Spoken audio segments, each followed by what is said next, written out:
3分鐘知道你行蹤。師傅同我講，佢話我條命係唔賭唔知時運到，唔滾唔知身體好。唔好趁我唔喺度去撒滾啊！我隨時知你去咗邊㗎。梗係啦，俾個天我做膽啊，都唔敢啦。我去咗邊你又知，怕我啊？我家下就去揾到一份。咪開心住，你部手機已經出賣咗你啦。全世界都係㗎啦，電信供應商呢啲基站咧就佈滿晒喺度嘅。咁咧我哋咧就揾到佢個電話，發射去呢一個基站咧，我哋就揾呢個基站嘅位置，而呢個基站咧就會量度出佢同佢嘅距離，咁我哋就揾到佢大概距離啦。佢喺尖東夜總會跳緊舞啊！依家有啲咁嘅科技啊，想知你喺邊，哇咁易啦，走！而家其實就台灣、大陸、香港同埋澳門係4個地方嘅 number， 係，但係佢去到世界任何一個地方都揾到。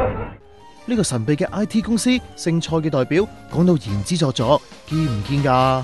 以色列嗰邊嘅班猶太人咧就怕打，咁我哋其實有做緊呢啲技術方法喎，咁樣，咁變咗咧，佢哋又話一度咁啦，我哋大陸又唔係即係中國向上咁樣，咁我覺得你又幾好，咁不如咁啦，你同我跑中國成個亞洲啦咁樣。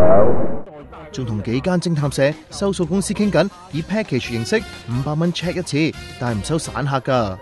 講多就無謂啦，試下 work 唔 work 先。等陣我入去個系統先。之後就入咗個叫做 Circles 嘅網站，大約2分鐘到。呢個就係個坐標啊！呢個坐標咧，你打翻去 Google 咧，就會照出個圖嘅。係而家九龍塘即時路。我打個電話俾啊，即係亞視酒店啊，應該呢啲酒店啊，燈光係啦，佢大概呢個位置啦。而我哋嘅記者當時真係身在九龍塘金巴倫道，距離電腦標示嘅位置唔夠50米，跟住試埋內地先。呢個深圳羅湖區，深圳羅湖區桂花大廈。哇，真係掂喎！仲話做落，俾埋加強版我哋 check 埋打出嘅號碼同 SMS 都得㗎，就算飛咗線去第二度都走唔甩。